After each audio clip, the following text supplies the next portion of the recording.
Ferrari, the cars that make Formula One sing. In 64 years, they've won more titles than anyone else. It is Ferrari's biggest triumph yet. But their tune has changed. In recent years, a runner-up.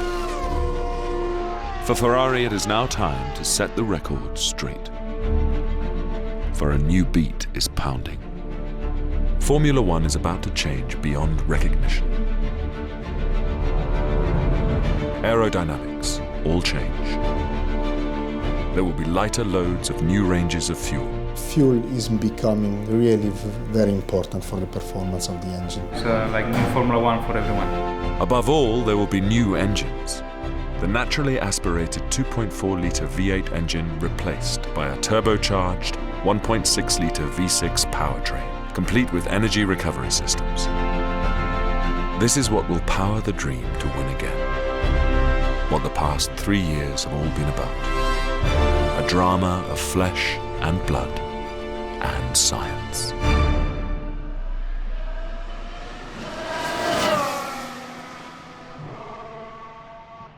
In the northern Italian town of Maranello, the story begins with a birth.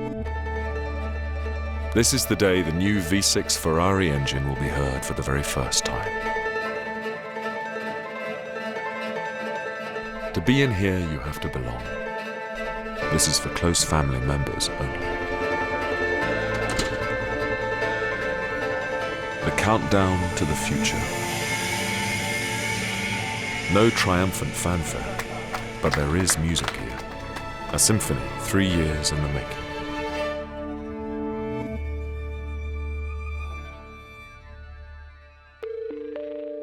There is a world championship to complete in the old car. Sebastian Vettel and Red Bull are dominating Formula One again. For the Ferrari drivers, it is a grueling season. Everyone in the Ferrari family is suffering. There are few words to summarize 2013. We are not happy at all about the result. It has been quite a season where we would like to forget as soon as possible. Being Ferrari, you have to win. Second position is not position for Ferrari. For every engine, there must be fuel and oils. Shell's Formula One fuel contains at least 99% of the same types of compound normally used in road fuel sold everywhere. The new regulation imply a completely different concept of fuel. The fuel is becoming really very important for the performance of the engine. The FIA put a limit of 100 kilos of fuel for the complete race. So it means that here the objective will be to reduce more than 30% fuel consumption compared to what we are doing today. So this means the strategy of fuel consumption during the race may become critical in some races. We have a brand new engine, brand new powertrain, really, I would say, cutting-edge technology. Reliability is playing a key role. Each driver will have only 5 power units for the complete season, making engine life almost double what we are doing right now. It's going to be producing in excess of 600 horsepower, turning at 15,000 RPM. The turbocharger itself can be operating at up to 1,000 degrees C and rotates up to 125,000 RPM. That's 2,000 revs per second. Incredible figures, and all these things that the oil has got to cope with for around 4,000 kilometres, which is a monumental task when you consider we also have to try and maintain performance, but we also have to try and extend durability and protection. So that really has been a real challenge to our oil formulators. I think what we are facing at the moment is the most important challenge we had in the last at least 20 years in Formula One. Whilst the perfect fuel and oils are blended, it is time to test an altogether different chemistry. This will be an experiment that will raise the temperature and quicken the pulse.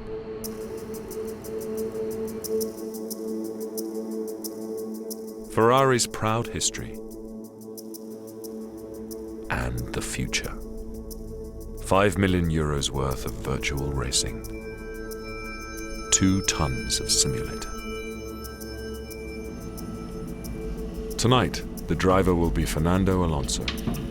It's the first time the Spaniard has eased himself behind the wheel of the new car, albeit a virtual version, under the watchful eye of his race engineer, Andrea Stella.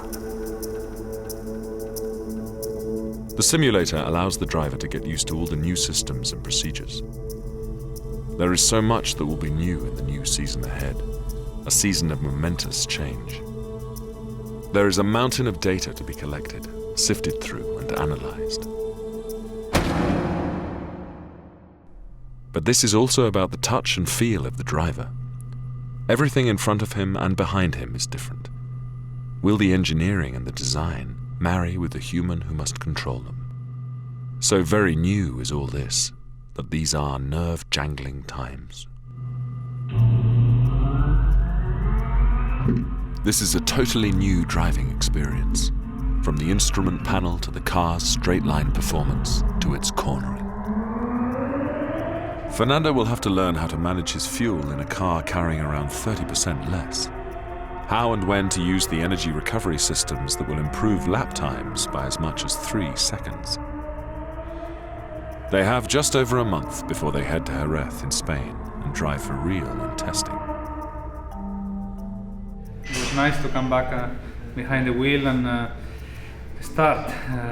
We cannot wait too much because the regulations are very different. So it's nice to be back and try to share some ideas with the engineers. Obviously, we need to learn and we need to practice a lot of things. And we are in a very first part of the program, and it's nice to be involved in this new thing, no? Because it's like new Formula One for everyone.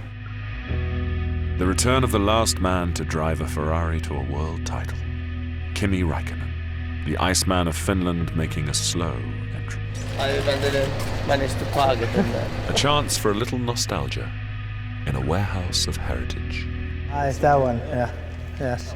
I mean, it looks, the color was a little bit different, like we can see on that here from the previous years. But I think it looks nice car because it has all those details that we used to have, and the rules were a little bit different. So it was a very good car.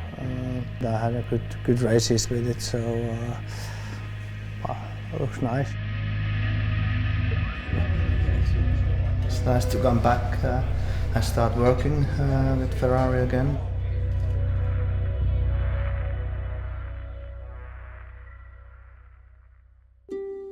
Testing in southern Spain is approaching fast. It's the final sprint in Maranello before the drivers put the new Ferrari through its paces. The brand new F14T. Day and night the work goes on. It is a question of completing pre-testing projects, putting in the final detail. The last of the final touches in the long, hugely complex process, the livery. Famously red, romantically rosso, 100% pure Ferrari.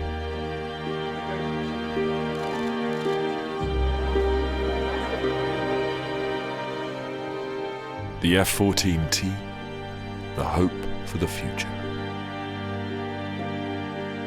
It is the culmination of the efforts of many, in Maranello, in Hamburg, in hearts and in minds.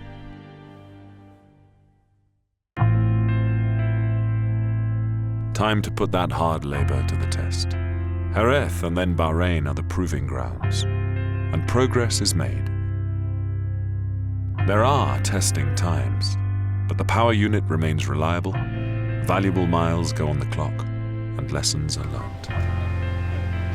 For those devoted to this cause, the feelings are still so strong. When you work for Ferrari, obviously the passion is really what you've got inside. I think that we are really, really lucky to be part of that company, to be part of that sport, because really we are enjoying our days here working in Ferrari. I think looking back over the last few months, I think the whole team should be incredibly proud of what they've been able to do so far. For 3 years, this has been an adventure. To reach this point, the free spirit of invention has run as a partner, a co-driver to the clear reason of pure science. Dreams and engineering in a race to be here, to be on the starting grid of the new age of Formula One. But it is just that, the start. What will come next? To develop a car and technology that has been never used before in Formula One in 12 days of testing. This has been an amazing work. I think there's a lot of places that we can improve, and we'll be surprised how fast we can go with the cars. Our aim is to fight for the championship, and our aim is to win the Formula One World Championship. There is no other thing. I will lie if I say something different. We are Ferrari, we have to deliver always. People expect a lot from us, and we are ready to do so.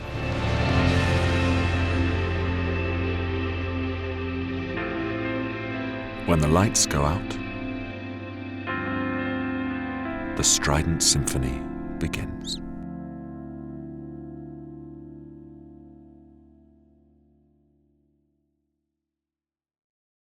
Martini Stripes returning to Formula One, and I think you only have to see the amount of people in the room for today to realise that